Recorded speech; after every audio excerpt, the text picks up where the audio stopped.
You're listening to Sox in the Basement, a production of the Broadcast Basement Limited, where every show is 30 minutes of good and comes from a basement bar on the south side of Chicago. Pull up a stool, pour a cold one, and join us right now for Sox in the Basement. Heard everywhere podcasts can be found, and always at SoxInTheBasement.com.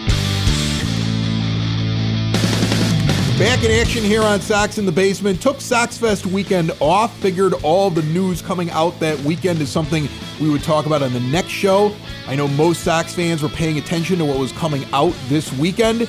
You didn't need to hear us jibber jabber. But now Courtney Finnicum is going to be on from Baseball Isn't Boring. And Courtney had press access and will tell you the truth about what was going on at SoxFest Live, what she observed, the good, the bad, the ugly, the ridiculous. That's all coming up here in moments. Before Courtney joins us on the phone, remember that for exterior windows, doors, patio doors, and storm doors, look no further than Window and Door Superstore of Oak Forest, where there are no high-pressure sales. They are not walking into your kitchen, carrying in mud, sitting down, throwing their feet up on the table, and putting some dingy example window up there and saying, now imagine it much bigger with completely different wood and different glass and all these other things, and we're going to put it in your home. And you're going to spend a ton of money and never see what it actually looks like. No. Instead, you go into the showroom, you see everything right there. Touch it, feel it, ask questions about it with their owner in the showroom. There's also an owner on site during install where they use all of their own installers. They don't farm out the work. That's how they do it right.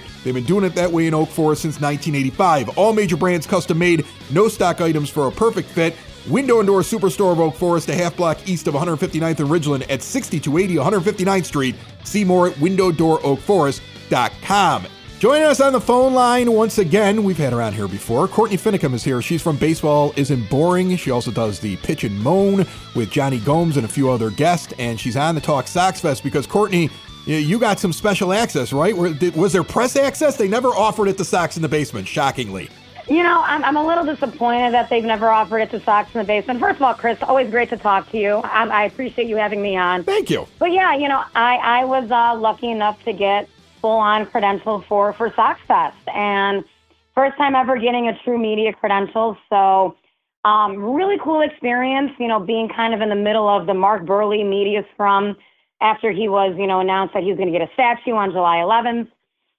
You know, very cool to just be a part of that and see kind of how things are done, and also do my own interviews in that kind of setting. So it was a very cool experience, I got to say. Yeah, you know, I'm curious your overall feel for the new SoxFest Live compared to previous ones, because I felt like the rollout of it was, we're going to do something, we can't tell you what's going to actually happen there.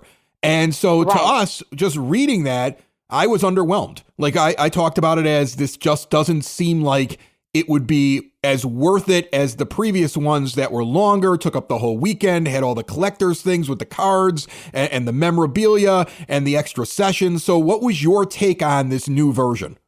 Well, and it's the way you said it is perfect. It is definitely watered down from years past. You know, I've been to SoxFest with the, you know, full ballrooms in a giant hotel, you know, the Hilton in Chicago. It is definitely a different feel. You know, there was a small section for memorabilia and buying souvenirs and stuff, but certainly not like it was. And, you know, I talked to many, many Sox fans, you know, over the weekend, and I asked them, you know, directly, I said, you know, what do you think of the new setup? And honestly, it was mixed. It was mixed. I heard fans say that, you know, they were happy that something was back, no matter what it was, because it does give you a good feeling to kind of kick off the year, right? Being around Sox fans, talking about the team, you know, getting ready for another 100-loss plus season here potentially. But still, it's a nice way to kick off the season. But I also heard fans say that, you know what, this is not worth the money, not worth the effort coming down here, just very watered down. And the sessions, you know, like everyone used to get excited for the State of the Sox, right, where you used to go on, get a chance to air some grievances with, you know, Kenny Williams in the past. They do not give the microphone to the fans anymore. So that entire session has been watered down, and I know that disappointed a lot of fans, including myself, you know, because there used to be some really testy sessions, you know, back in SoxFest past with fans really laying out management, and that's just not happening anymore. You also learned a little bit about the team when you gave an opportunity for people to grab the open microphone. Like, I remember when Ricky Renteria was manager. And one of the big questions that we had on the show was who's making these lineups? I mean, you're developing things, who's making the lineups? And it was him and Benetti and Rick Hahn sitting there. And I was able to get up. I got on the mic, said what podcast I was from, because of course, like the podcasters don't always get access all the time. So I'm like, this is my opportunity to ask the question. And when I asked the question, it was the most ridiculous answer between the two of them that it opened up more questions from the crowd, like, hey, who's in charge here? Exactly. That was the thing that I was afraid was going to be missing. And it sounds to me like that was the problem. Like, you have people that paid money, they love the team, they want to ask questions, and they weren't given that opportunity. And they weren't. And you know what? I discussed this with Scott Merkin as well and some of the other beat writers. Everyone was disappointed by that because there is a way that you can still give fans a voice, but sort of weed out, the nonsense, right? You don't need to have a fan go on there and yell, sell the team, Jerry, to all the fans, right? Like, there was a way that they could have done this where the fans felt empowered, like they had their moment, and the Sox just wasn't going to do that. And I will say Saturday definitely was a different vibe, a different crowd. And I think the fans that were there, when they realized that they were not going to have access to these guys the way in years past that they did, there was a sell the team chant that broke out, and Jerry Reinsdorf was present for it. So I can assure you that he was. That's amazing, and I love it, and that's why I love Sox fans. And I kind of saw this coming. I kind of saw that's how it was going to go. Now, on a positive note, you got to bump into a couple of guys that are names that we're hoping will turn into everyday players and contributors on this team. I know you put out a video, Colson Montgomery you talked to, Kyle Teal, the new guy, Braden Montgomery, who's probably a few years away from getting here. Any impressions on these guys? Any tidbits? Like, I get the feeling that Teal, in past interviews, or at least in the few things I've heard from him, is itching to get up here quickly, and that Montgomery may be somebody who has a shot at being the starting shortstop or soon after spring training could be here, because that's what Chris Getz kind of paints him as, at least in some comments he's made in the offseason. Did you glean anything off of those guys when you talked to him? Absolutely. So Kyle Teal is definitely someone that has large ambitions. He wants to break camp with the team. And, I don't know if a lot of Sox fans know this, but he is a catcher with some serious speed. He is actually a catcher with wheels, and he had 12 stolen bases last year. He told me in the interview that he wants to try to hit for 20 stolen bases this year, which I thought was kind of cool to hear. I think we're used to catchers kind of, not being known for their speed, but this guy has some speed. So that was kind of refreshing to hear. I also brought up his infamous quote where he takes batting practice in the nude that he let loose on foul territory recently. I asked him if he was bringing that back to Chicago, and he said he was thinking about it. So really engaging guy, very fun guy. But the guy that impressed me the most was Colson Montgomery. Colson Montgomery not only has an incredibly bright personality, he's very engaging with the media, but he's also bulked up quite a bit as well. He's put on a lot of pounds in a good way. And I feel like he's tall. He needed to do that, and he's definitely done it this offseason. I can see him potentially either breaking camp right away or being a very, very soon call-up into the season. I feel like, barring any, and I'm knocking on wood here as we speak, Chris, barring any horrible setback with injuries, I think he'll be ready. Another guy that you talked to was Freddy Garcia, and the last time that I had any interaction with Freddy Garcia was the most random thing in the world. I was at SoxFest 2015. They were doing autographs because it was the 10-year anniversary. I had Jose Contreras and Tadahito Iguchi sitting at the table. I'm just one of the fans moving through, and I'm at the table at the moment that Freddy Garcia calls from a bar in his home country and is 3 sheets to the wind, and he just keeps yelling, Iguchi! And then speaking very quick Spanish with Jose Contreras, and I actually got to, they showed me the phone, and I waved to him. It was just one of those random moments, and that's really the only interaction I've ever had with him. So I'm sure you had a very different interaction with him. How is he doing? Well, I can assure you that he was pretty much drinking from start to finish as far as SoxFest is concerned. He was the only guy, every time he was on stage, he had a beer in his hand. This guy, and he joked with me. He goes, Courtney, when have you ever seen me sober? And I go, Freddie, you got a good point there. I don't think I ever have. He owns it. He owns it. But I asked him how he was doing in the off season in his retirement, and he goes, I do a lot of golfing. a lot of golfing. And he told me a great story that his daughter, who's 19 years old now, has her first boyfriend ever. And I go, oh, have you met him? He goes, yeah, I met him. And I go, how was that? He goes, well, first thing I said to him was, do not ever F with me. And I go, that sounds about right, Freddie. That sounds about exactly what he needs to hear from you. So he was doing well. He was having just an absolutely great time, rocking the World Series ring as he should. And very good vibes from Freddie as always. Before we finish up with Courtney, just want to remind you that you could switch to a new age of life with Hyatt Home Medical Equipment. Keep mom and dad, grandma and grandpa out of assisted living and make it so they can get around on their own and live independently. Hyatt Home Medical Equipment has stair lifts, ramps, grab bars, lift chairs, and even bathroom remodeling. They're going to work with your insurance and have 0% financing for qualified individuals. If you have a CPAP machine and you're unhappy with your vendor, switch now. Get supplies directly mailed to you. They also have the latest and greatest in continuous glucose monitors and so much more. See what Hyatt Home Medical Equipment can do for you at hhme.com. I know Chris Getz was around there. I actually feel good about him, even though he wasn't the GM that I would have picked, because I didn't like the internal hire idea, and he didn't have any experience. But what he's done is he's brought in all these guys who are good at what they do, from Ryan Fuller to Brian Bannister earlier than him, then all the consortium of good voices that from outside the organization came. And he is kind of saying a lot of the right things, like, well, hey, we don't have a lot of money to spend this year, and that's not on him, that's the owner. So what I did is I took care of international scouting. I'm changing a lot of the structure in the building. I'm trying to set the tone for the future. So what was your take on Getz's weekend? Because I'm sure he got an opportunity to speak at some point, even though fans couldn't speak to him. And I'm curious what you think about his plan, his timeline, how he's carrying himself. I actually completely agree with what you said about Getz. I agree that I was a very, very negative on him being bumped up the way he was. Unfortunately, Getz was only there Friday, which was also disappointing. He was only there Friday. So he was not there for Saturday either. So that was disappointing to some people. But I agree with you. I think he has, with what he is kind of straddled with, which is an owner that is not willing to spend money or really think outside the box. I think he has done enough to surround himself with different minds, different people from organizations, which is incredibly refreshing. And he has, the coaches that he has brought on and hired has been also refreshing. It's been completely different outside the box from, Sox GMs of years past. And I do think he's done a nice job with his vision of what he sees his team going in the future. Obviously, we're not expecting much this year. I do think there'll be a small improvement, but I think that we are, knocking on wood here again, on the right path as far as what Getz wants to do with this team.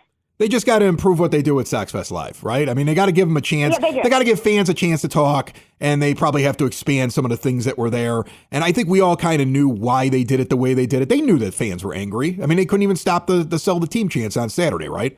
That's correct. They could not. And honestly, I'm doing another quick story.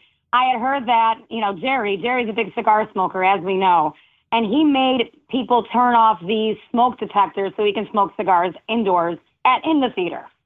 Oh, so he turned off the smoke detectors. That's amazing. Courtney's that's a great story. You got a theater full of people. Weren't all the fire laws written in Chicago because of a giant fire in a theater? That's correct. And the billionaire wanted to be able to smoke his cigars. That's correct. And yep, so he wanted to make sure he was able to smoke indoors because, listen, that's been a thing for years here in Chicago. Can't smoke indoors, but Jerry Reinsdorf can. That's all that matters. Absolutely amazing. Courtney Finnicum, baseball isn't boring, pitch and moan. Always a great guest. I appreciate you jumping on. Thanks so much. Thanks, Chris. I appreciate you having me.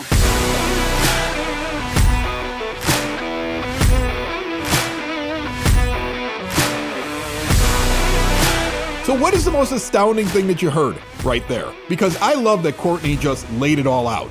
The thing that got me was that Jerry turned off smoke detectors in a crowded theater for 2 days so we could smoke stogies. Like, if that isn't the billionaire class not worrying about any of the peons that paid money to go in and watch something at a festival that wasn't what they really expected. Like, we warned you about this. We told you you're going to go to this thing and it's going to be watered down. We told you you're going to show up and you're not going to be able to give your opinion on anything. There's going to be things missing. You're going to be disappointed. And it sounds like that's what happened. Like, it was fun, especially for somebody who had press access. I'm sure there were things that people really enjoyed about it, but there was disappointment. And when you have an entire crowd in a theater chanting "sell the team," while the owner's up there smoking his stogie without the fire alarms on, I mean, really, that's crazy to me. That's insane. If you ever wanted to know what this guy thinks about you, think about that. You know, who cares if something happens in this theater? I need to be able to smoke my stogie. I mean, like, that's insane. I mean, that's the report. That's what we're hearing. And that's just one of the things. The fact that Chris Getz isn't there on Saturday.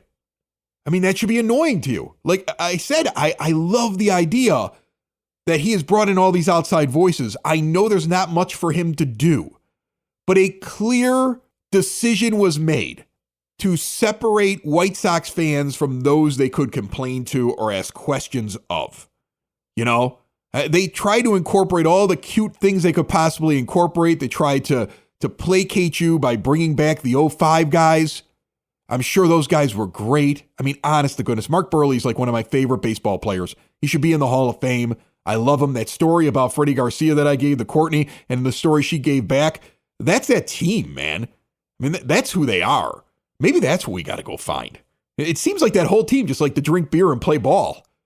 You know, you didn't see all those weird like injuries because they were so fit and put together. No, just a bunch of beer guzzling baseball players. Give me more of those guys.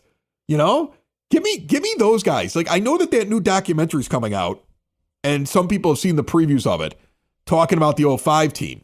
And I'm sure it was previewed like crazy at SoxFest Live over the weekend. And they're a bunch of misfits.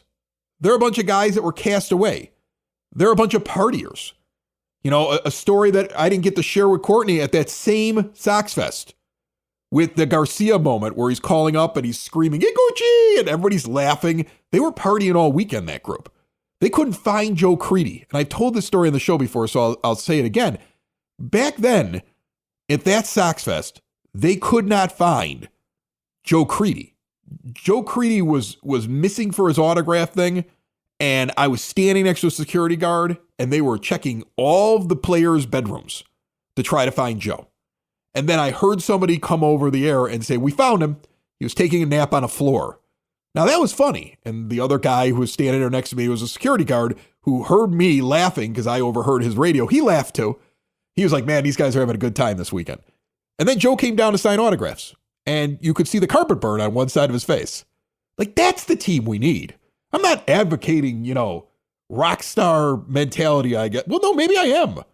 You know, kids, cover your ears. I want beer swilling crazy guys on my team. I want fun. I want guys that are just a little nuts out there, because that's what won a championship.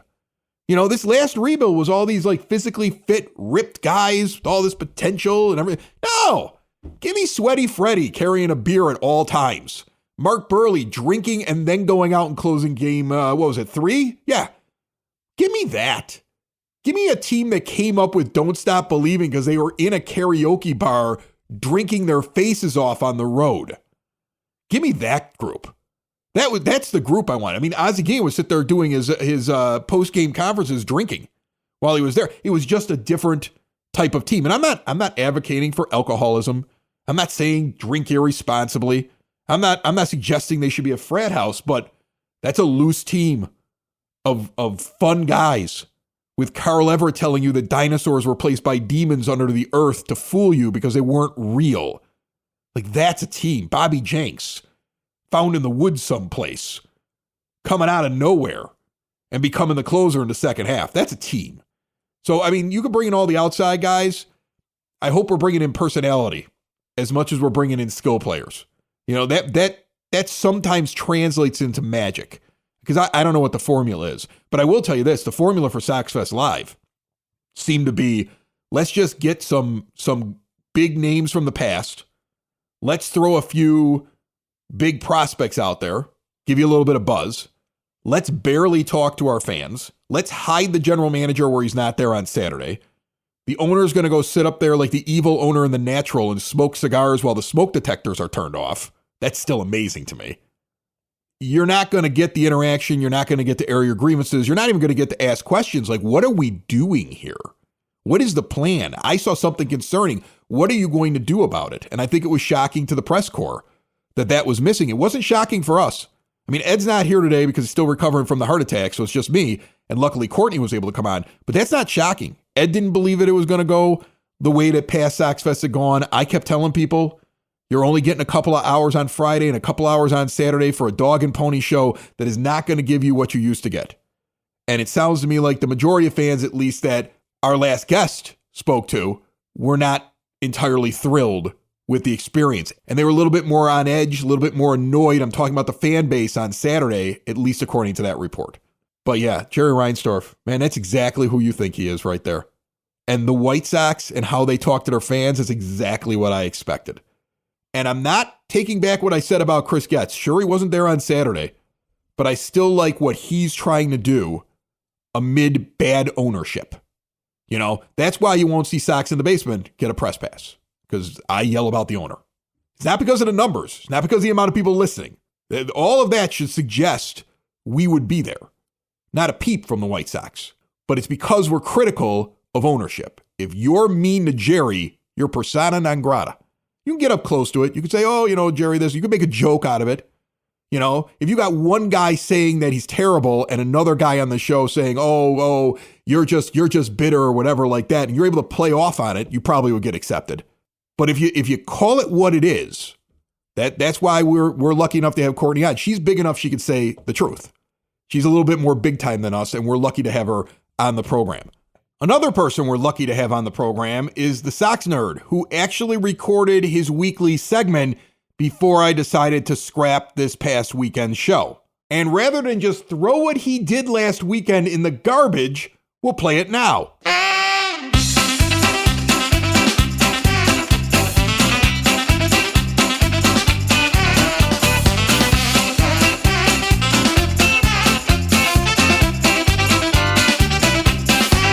On the phone line with me right now, Dave Marin, the Sox nerd, who puts all those tidbits up on the scoreboard at the rate. He'll be back to doing that soon.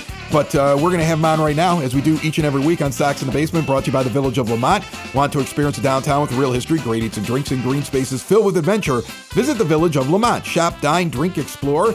Check out the new Lamont Unlocked podcast about to debut in the next week, and see it all at lamontdowntown.com. Nerd, what do you got for me? Chris, let's put a capper on the Hall of Fame balloting, shall we? Last week I did okay on my prediction. I said Ichiro would be elected unanimously, missed that by one stupid vote, while CC Sabathia, Billy Wagner, and Andrew Jones would receive the required 75% of the vote to get in. I was wrong on Jones, but I'm confident he'll get in next year. Sox icon Mark Burley received 11.4% of the vote, well above the 5% required to stay on the ballot.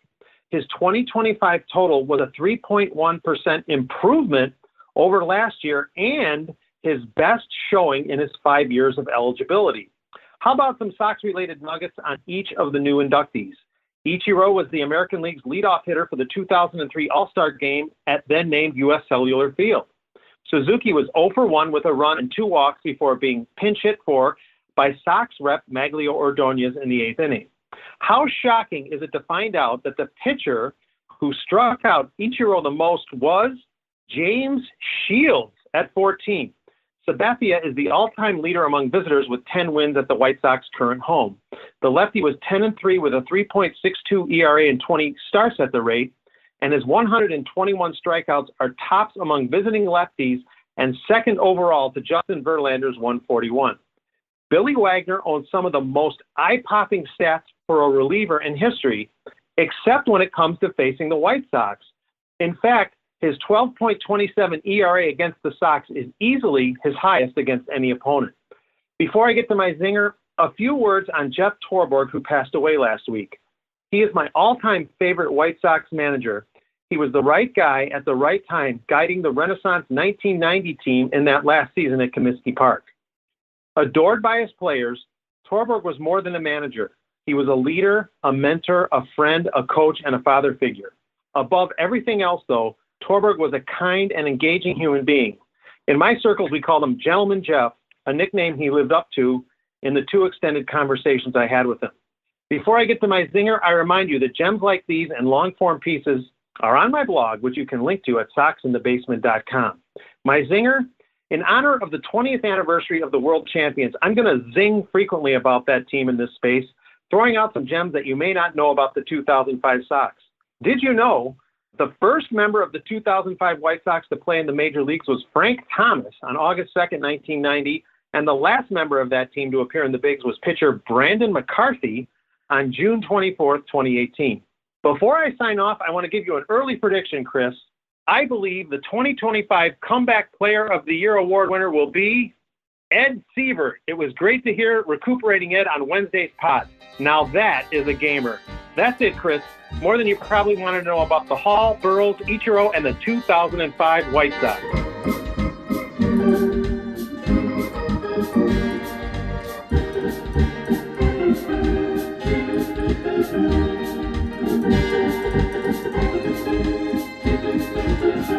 Couple of things from that segment with the SoxNerd that I want to go back on. First off, yes, Ed is doing well. We're happy he's getting better. He doesn't have all of his energy back yet, and he wasn't able to do this episode. But I expect him actually to be on the next one and be on the rest of them going forward. So that's a good thing. He's getting a lot better at it. I think he's finally going to be allowed to drive like tomorrow or something like that, and that's a good thing.